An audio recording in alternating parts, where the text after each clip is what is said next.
Alô? Foi. Vamos começar, pessoal?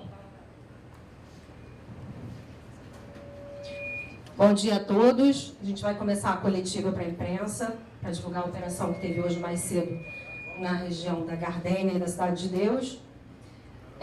Estão compondo a mesa o secretário de Segurança Pública, Dr. Vitor dos Santos, Dr. Felipe Cury, secretário da Polícia Civil, Coronel Marcelo de Menezes, secretário da Polícia Militar, o Dr. Gustavo Fossati, lá na ponta, que é o delegado do Pará, da Delegacia de Repressões a Facções Criminosas do Pará, Dr. Moisés Santana, delegado titular da DRE da capital, Dr. Fabrício Oliveira, delegado da CORE, o Coronel Marcelo Corbage, do BOP, e o Coronel Irá, subsecretário de Inteligência da Polícia Militar. A gente vai começar, como a gente tem feito de costume, o Dr. Vitor vai abrir contextualizando a operação, vai dar o balanço parcial. Depois o Dr. Felipe Cury e o Coronel Marcelo Menezes abrem também. Os demais representantes da mesa ficam aqui à disposição para perguntas. Nós vamos começar. Dr. Vitor.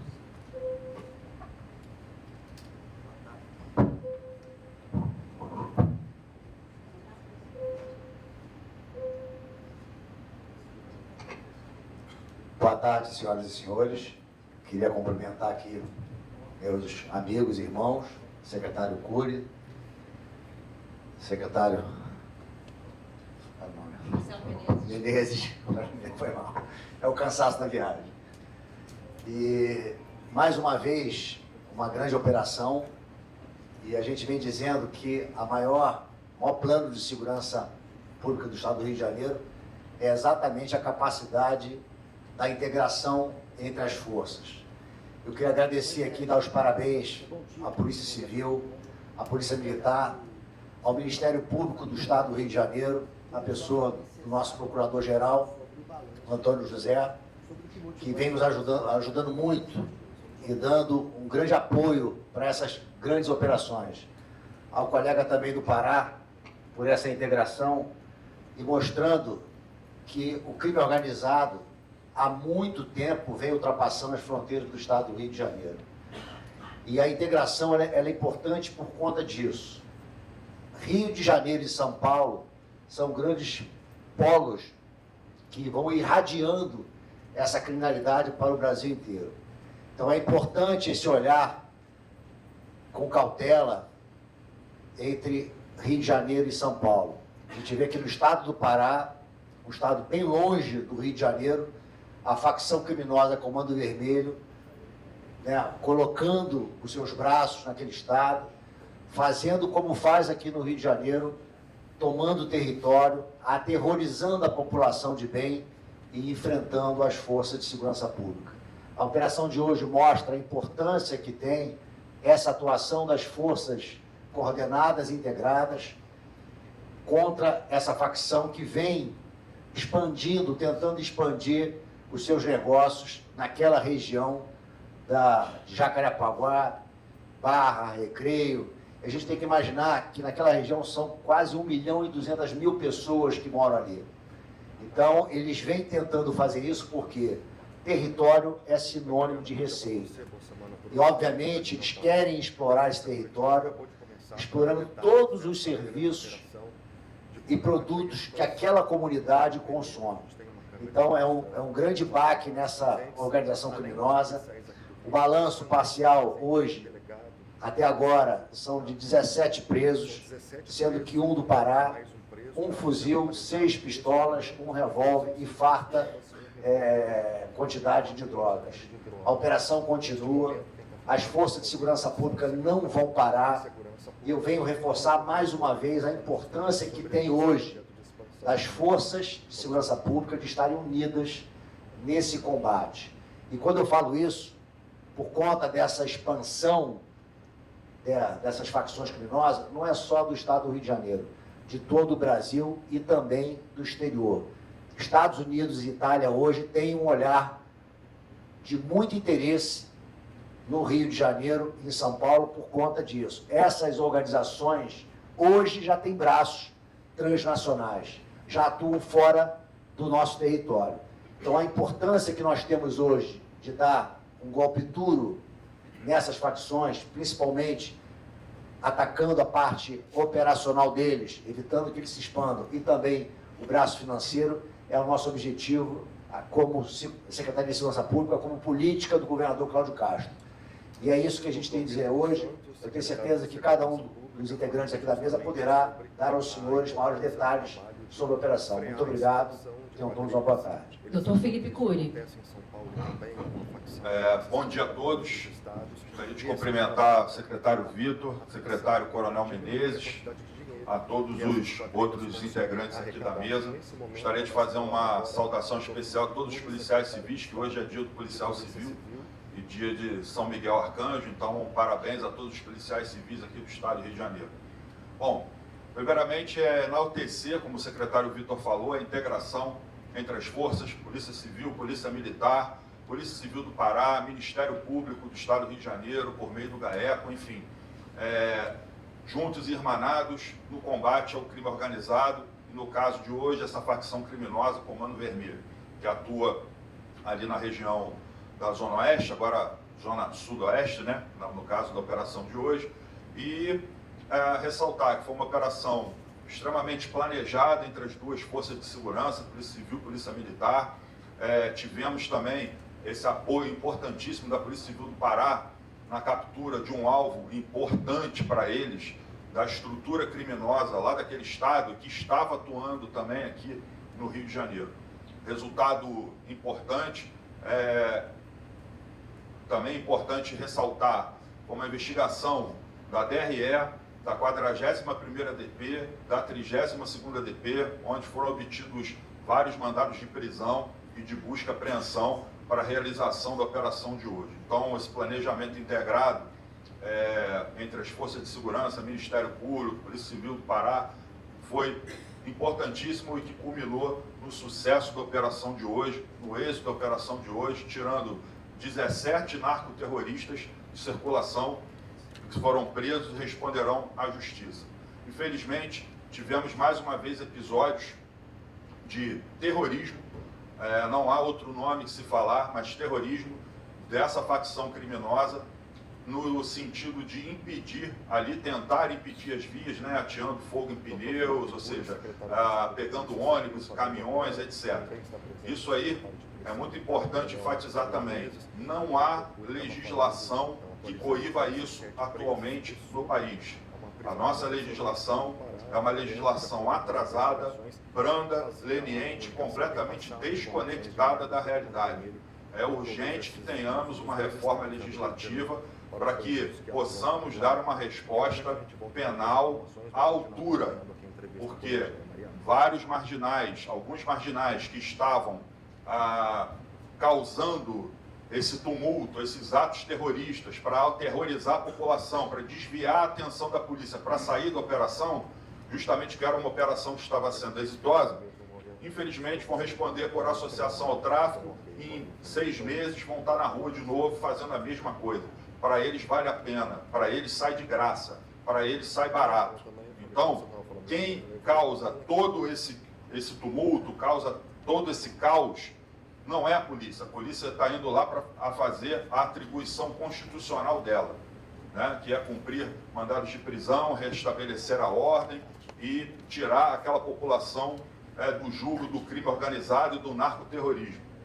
Agora, quem causa esse tumulto todo são esses narcoterroristas e é urgente que eles sejam tratados como tal. Infelizmente, tem autoridades que não querem reconhecer isso, porque ou não enxergam, ou não querem enxergar, ou estão desconectadas da realidade. A realidade do Rio de Janeiro é essa e são prementes, premente a reforma legislativa para que tenhamos uma resposta à altura. Obrigado a todos.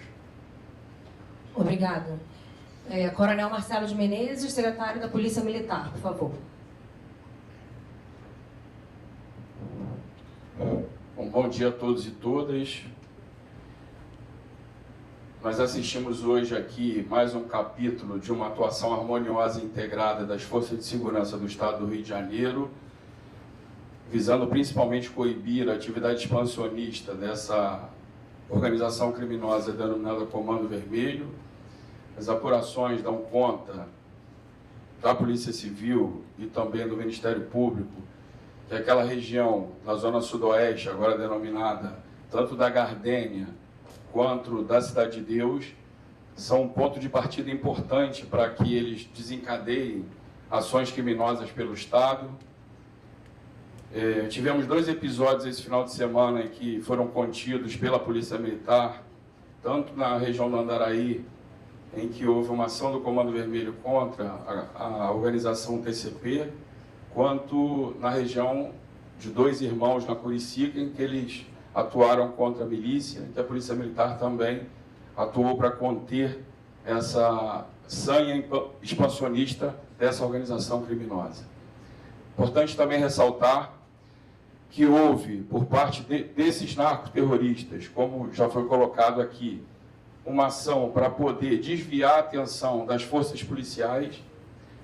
Eles tentaram e fizeram 2 ações pontuais com um ônibus e um caminhão, que foram prontamente atendidos pela Polícia Militar, no sentido de liberação, mas de dizer que nós atuamos, startando e informando a Rio Ônibus sobre o plano de contingência quando 18 linhas foram desviadas.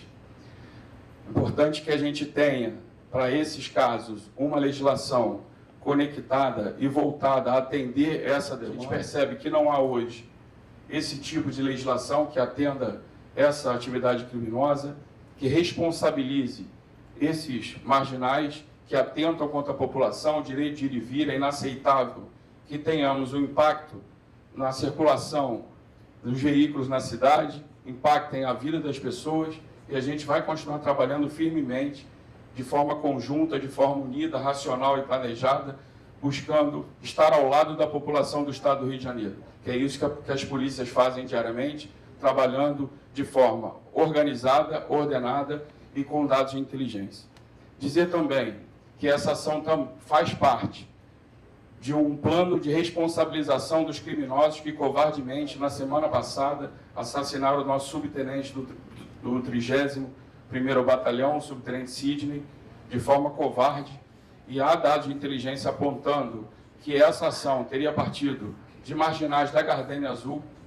Então nós efetuamos diversas prisões junto com a Polícia Civil hoje, e isso faz parte de um processo para que prendamos todos os responsáveis numa ação que dá um recado muito claro para a marginalidade, que nenhuma morte de policial ficará em vão no Rio de Janeiro. Então essa é a nossa contribuição. E também passar alguns dados importantes, que a Polícia Militar hoje participou dessa operação com 200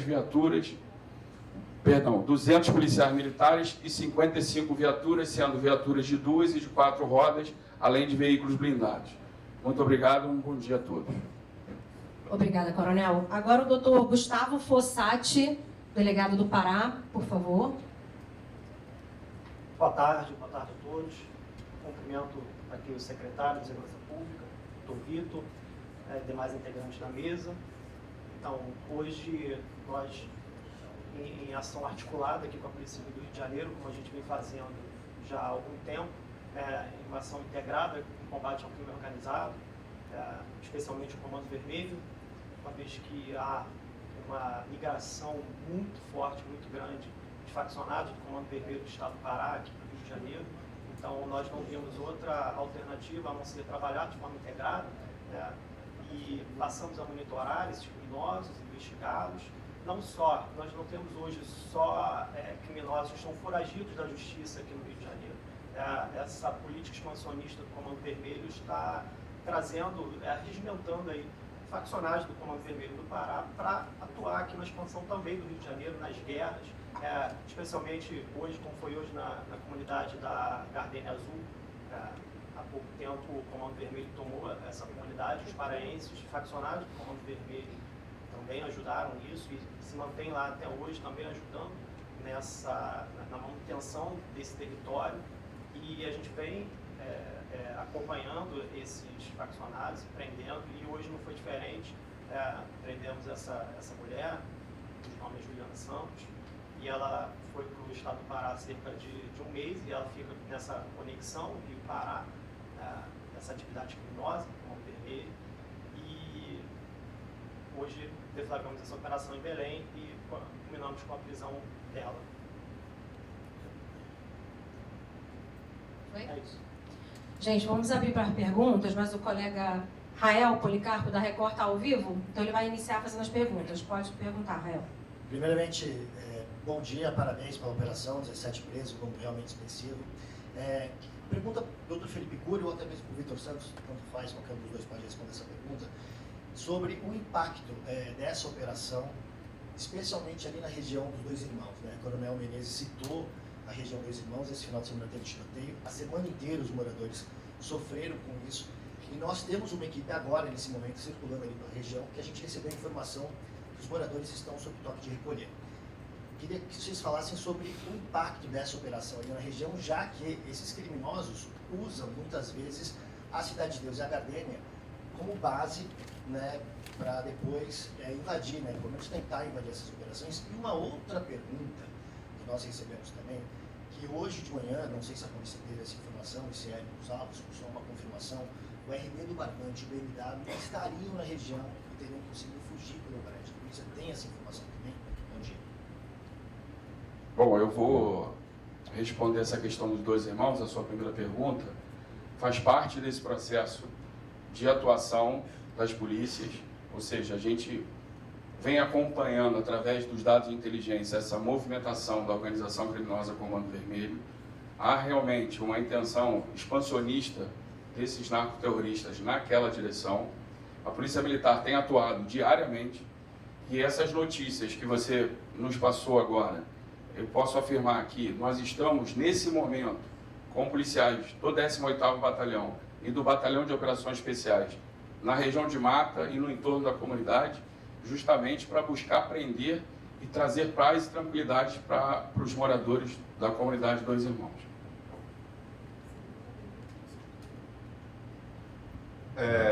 Com relação, você falou o BMW e o Gadernal, né? A RD. RD, tá. Enfim, olha só, a gente monitora todos os alvos. Certamente, se esses alvos estivessem lá, obviamente a gente iria fazer alguma manobra, alguma incursão e alguma investida para tentar capturá-los. Não é nossa informação de que eles estariam lá. Pode ser até que eles estivessem, mas não foi detectado pelo nosso serviço de inteligência. Importante mencionar que o trabalho está sendo feito. Trabalho de monitoramento, trabalho de investigação, as operações estão sendo realizadas.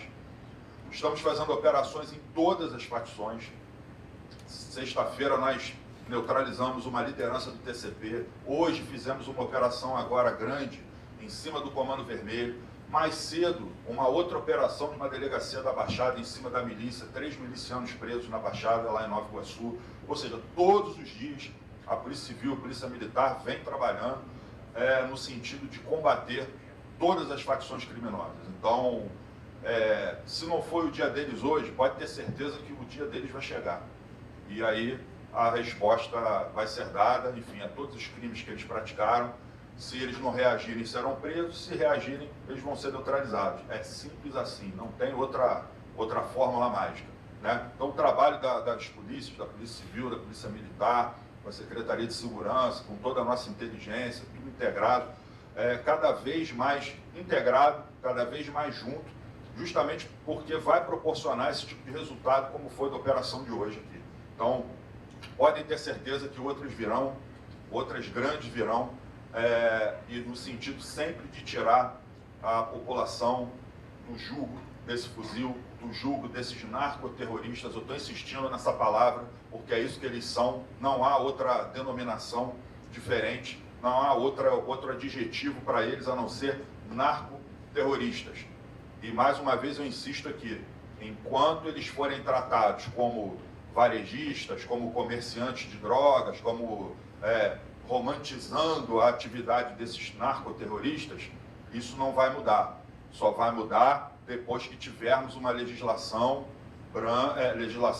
na verdade, que é brandileliente, que ela se transforme numa legislação forte e que não valha a pena para esses marginais cometerem crime, colocarem as comunidades com domínio territorial, cobrando taxa dos moradores, expulsando moradores, exercendo, impondo ali a lei do silêncio, barricada, tribunal do tráfico. Isso aí não tem outro nome. O nome disso é narcoterrorista. E quando a polícia vai nesses locais, aí tem justamente uma movimentação orquestrada, justamente para desviar a atenção da polícia. Eles vão para o asfalto, atacam a população que está passando por ali, que não tem nada a ver com isso, justamente para que, com o objetivo de tirar a polícia da comunidade, justamente que a operação está sendo exitosa, como foi hoje. Só que hoje eles não conseguiram, eles tentaram, mas não conseguiram, e se eles acham que fazendo isso vão fazer com que as polícias saiam, muito pelo contrário, a gente vai continuar indo cada vez mais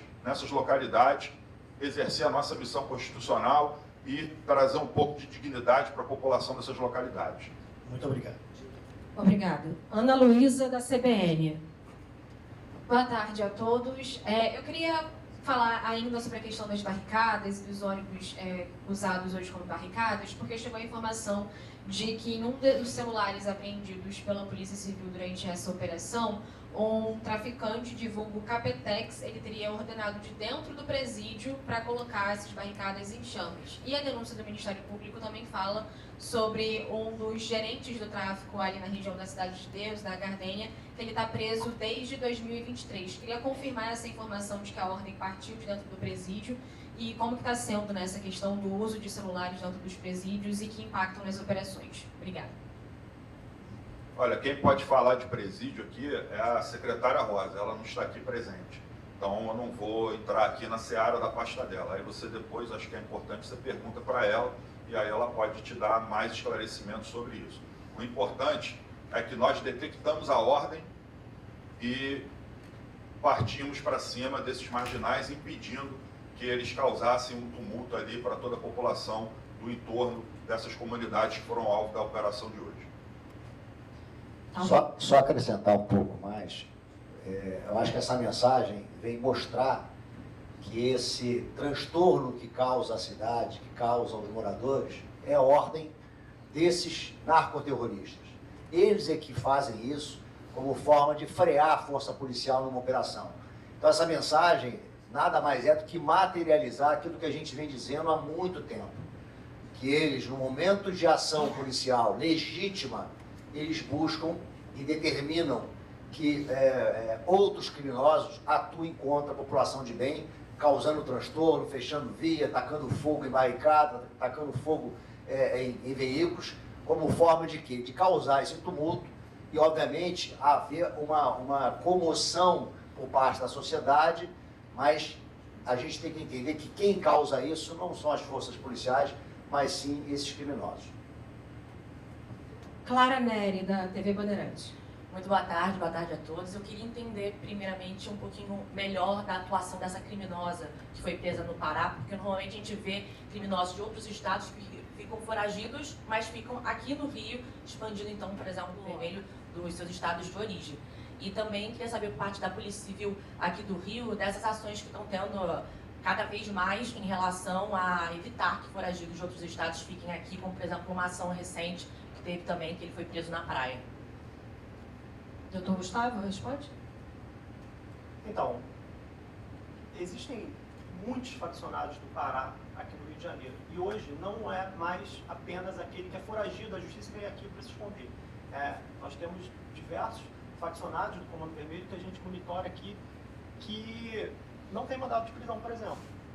E às vezes isso é tão recorrente, são tantas pessoas que às vezes a gente sequer conhece. E a gente passa a monitorar, e no nosso monitoramento a gente vai desenvolvendo as investigações, como foi o caso dessa mulher que nós fizemos aqui de forma conjunta. E eles, principalmente quem não tem mandado de prisão, ficam no trânsito. Sim, Rio de Janeiro, Pará, vai lá, articula, muitas vezes, homicídios de agentes públicos, extorsões a comerciantes, às vezes leva arma, droga, e eles ficam nessa interlocução Rio-Pará com muita frequência, e não foi só no caso dela, e acontece, já aconteceu outras vezes, e vai acontecer de novo, vai continuar acontecendo, e a gente está aqui, está em cima, está monitorando todo esse intercâmbio entre o Comando Vermelho do Pará e o Comando Vermelho do Rio de Janeiro, que é muito forte, muito forte. Eu diria que o Comando Vermelho do Pará é uma filial do Rio de Janeiro, porque a culpa toda do Comando Vermelho está aqui. Eles, como eu disse anteriormente, eles recrutam faccionados, muitas vezes jovens, recém-integrados à organização criminosa, para atuar aqui no Rio de Janeiro. A gente tem um dado interessante, que dá a ideia para a gente da quantidade de faccionados do Comando Vermelho do Pará aqui no Rio de Janeiro. De novembro de 2021 até hoje, cerca de 24 paraenses morreram em confronto com a polícia do Rio de Janeiro. Então, imagine, olha o tamanho desse dado. Agora você imagina quantos faccionados tem aqui no Rio de Janeiro. Se 24 morreram de novembro de 21 para cá, então, assim, a gente monitora, mas cada vez aparece mais gente nova. Assim, é impressionante, é um trabalho árduo, difícil, que não tem como funcionar e não tem como acontecer se não houver essa integração entre as polícias, essa integração entre as instituições estaduais e federais também. Federal. Mais alguém vai complementar? Claro, só para complementar a tua pergunta. Ontem nós prendemos um chefe do Comando Vermelho no Mato Grosso. Ele estava escondido na Rocinha, aí foi, enfim, tentar a sorte para pegar uma praia, acabou sendo capturado. Enfim, isso mostra que essa interlocução com as polícias civis dos outros estados, com a gente aqui no Rio de Janeiro, é muito grande. E essa troca de informação é que tem proporcionado essa captura quase toda semana. A gente faz aí 1, 2 prisões de lideranças ou de pessoas faccionadas de outros estados que estão se escondendo aqui. Agora, como o próprio doutor Gustavo falou, não sei se vocês perceberam aqui a data, desde 2021. Então, se a gente fizer um retrospecto, nos últimos 5 anos, desde 2020, junho de 2020, as polícias do Rio sofreram com uma série de limitações e restrições às operações policiais. A Polícia Civil, na época, fez um relatório, isso foi acostado lá nos autos da ação, mostrando que, entre vários outros efeitos colaterais que iriam ocorrer, seria justamente as favelas iriam se tornar bases operacionais do crime organizado e isso iria estimular o esconderijo de lideranças de todos os estados do país. Exatamente o que a gente avisou, alertou, aconteceu. Agora, ultimamente, se não me engano foi em abril, né? Teve o final da decisão aí, a decisão final da DPF que tirou as limitações e restrições das operações policiais. Ainda bem, reconheceram que isso não fazia efeito no objeto da ação ali, e agora as polícias estão tendo que trabalhar. Só que nós tivemos aí um passivo de 5 anos. 5 anos que o crime organizado se estruturou, se fortaleceu, se armou, se estruturou, fez conexões com outras organizações criminosas do país inteiro e principalmente o Comando Vermelho, que não tinha tanta capilaridade, hoje praticamente tem atuação em todos os estados do Brasil. Então, agora quem tem que resolver o problema? Somos nós aqui, ó. E estamos aí resolvendo. Só para complementar aqui com relação à atuação da Ju Pará, as investigações demonstraram que ela tinha uma atuação direta ligada ao tráfico ali da Gardênia, atuando como um soldado do tráfico mesmo, portando fuzil, portando pistolas, com uma proximidade muito grande das lideranças do tráfico ali na Gardênia. E como o doutor Gustavo falou, há cerca de um mês, ela voltou ao Pará, sua terra natal, onde ela vinha fazendo a interlocução do tráfico do Comando Vermelho, aqui do Rio de Janeiro, com traficantes do Pará, e a informação que a equipe do doutor Gustavo conseguiu colher dela lá no local, que ela já estava se preparando para voltar para o Rio de Janeiro. Além disso, ela também revelou lá para a equipe do doutor Gustavo que ela já havia sido presa anteriormente por tráfico internacional de drogas na França, onde ela estava atuando como mula do tráfico. Então, já é uma criminosa, já que atua no tráfico de drogas já há certo tempo e vem ganhando espaço junto às lideranças do Comando Vermelho. Em suas redes sociais, ela gostava de ostentar diversas fotos, portando arma de fogo, enaltecendo a facção Comando Vermelho, enaltecendo as lideranças do Comando Vermelho. Então, tinha uma certa liderança ali junto aos líderes do tráfico. Quero também fazer uma complementação de tudo que foi falado. O quão pernicioso essas limitações nos impuseram agora esses desafios, para que se tenha uma ideia, e aí fazendo um dado aqui específico da inteligência da Polícia Militar, em troca de informações com outras agências de inteligência pelo Brasil, somente a inteligência da Polícia Militar, no ano de 2024, prendeu 146 criminosos de outros estados. Então, isso mostra o tamanho do desafio, quão complexo hoje é o cenário do Rio de Janeiro, em função dessa grande capilaridade que o crime ele assumiu em função das imposições que nós tivemos que nos deparar. E hoje, né, como a operação está em andamento, a gente está no terreno e já retirou mais de 10 toneladas de barricadas daquela região que impunham àquela população, né, uma perda de cidadania, uma classificação, ou seja, que eles não pudessem usufruir dos serviços públicos em que qualquer outro cidadão do dito asfalto ele usufrui, como coleta de lixo, entrada de ambulância, entrada de carro de polícia. Então, é fundamental que nós trabalhemos sob essa ótica, trabalhemos sob esse rumo de um trabalho integrado, de um trabalho de inteligência, em que, é importante dizer, quem fecha hospital, quem fecha posto de saúde, quem fecha escola, quem atravessa ônibus, é o marginal, é o narcoterrorista, é o criminoso. A polícia está lá para libertar todas essas pessoas do jugo desses criminosos. Diego Aidar, da TV Globo, vai entrar ao vivo. Tá pronto aí, Diego? A gente já vai entrar agora. Só deixa eu falar uma boa tarde aqui. Depois a gente volta aqui para o Henrique Coelho do G1, tá? Isso, Mariana, a gente volta a falar ao vivo. Neste momento, as autoridades estão respondendo as perguntas dos jornalistas.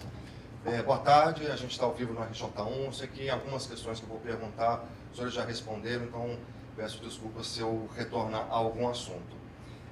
Eu gostaria que vocês comentassem sobre essa expansão do Comando Vermelho, a quantas anda, e também explicasse a atuação desta mulher faccionada do Comando Vermelho, que atuava nos 2 estados, aqui no Rio de Janeiro e no Pará, e acabou sendo presa hoje por lá. Obrigado. Boa tarde, Diego.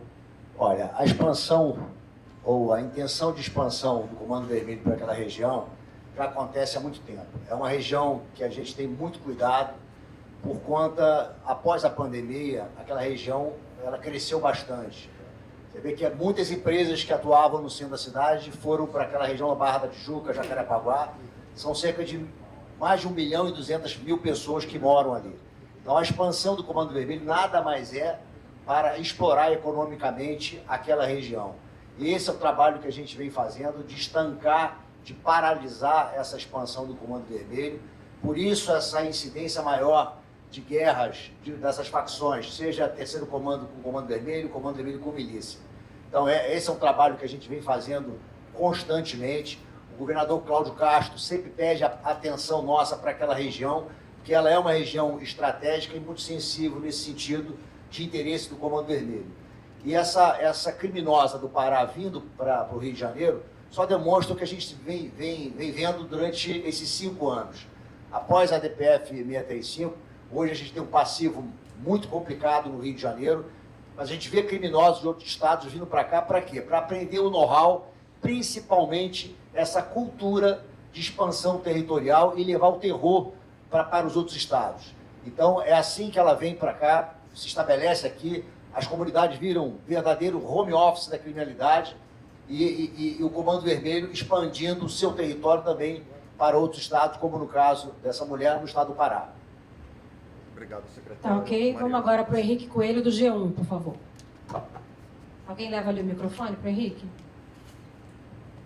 Com licença, boa tarde a todos.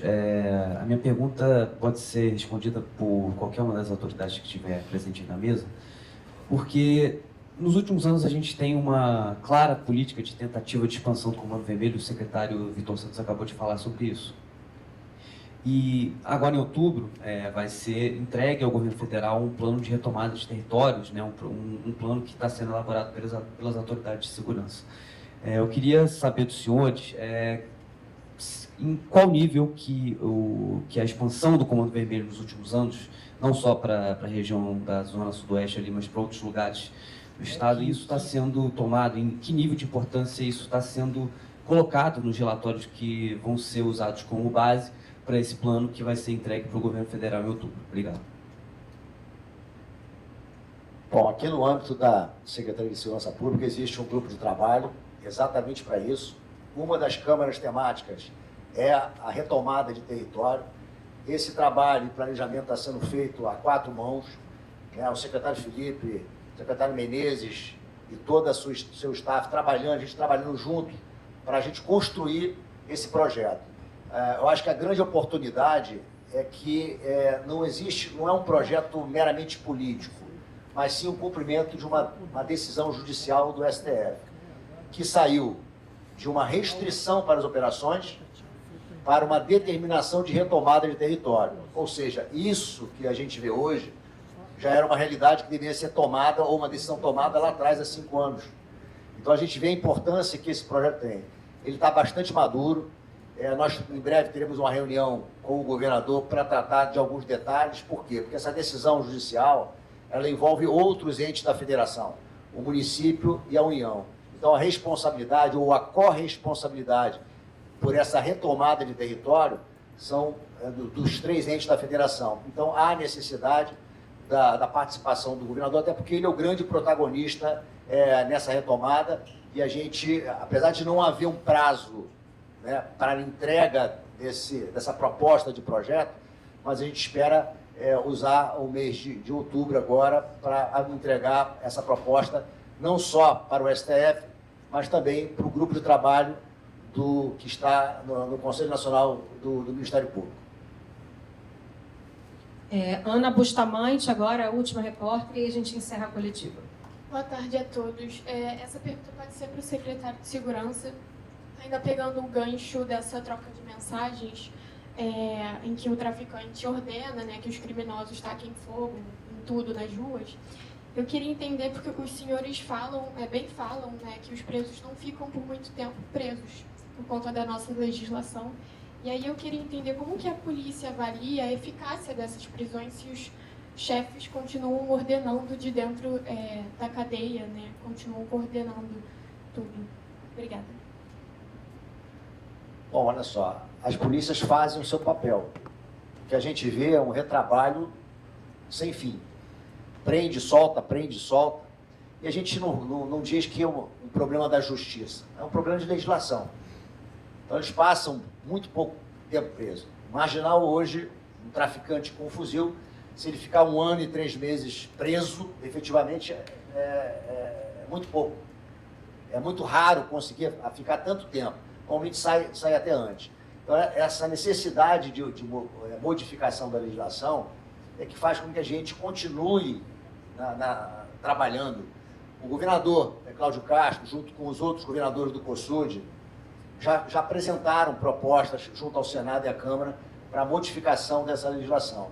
E realmente é muito desanimador para o policial ter que prender o mesmo criminoso 10, 15 vezes. Recentemente, um narcoterrorista foi neutralizado pela Polícia Civil, ele tinha 220 anotações criminais. Então, nenhum país do mundo consegue entender a realidade que o Brasil vive. Então, o que a gente enxerga é que, segundo a teoria econômica do crime, que é do economista americano Gary Becker, ele diz o seguinte: a decisão de ser criminoso é uma decisão racional. Ela passa exatamente pela essa medição entre relação custo-benefício. No Brasil, é vantajoso ser criminoso por conta dessa legislação tão leniente, mas as polícias vão continuar fazendo o seu trabalho. A gente não tem que estar preocupado com essa questão legislativa, porque isso é o papel de um outro poder. A gente fizemos as propostas, todos os secretários, a gente se reuniu, fez sugestões para modificações, levamos ao governador, o governador junto com outros governadores levaram ao Senado e à Câmara. Hoje é o papel do Legislativo de resolver essa questão. Mas o trabalho da polícia vai continuar sendo feito mesmo que nós tenhamos que prender dezenas de vezes o mesmo criminoso. Gente, muito obrigada a todos. Coletiva encerrada.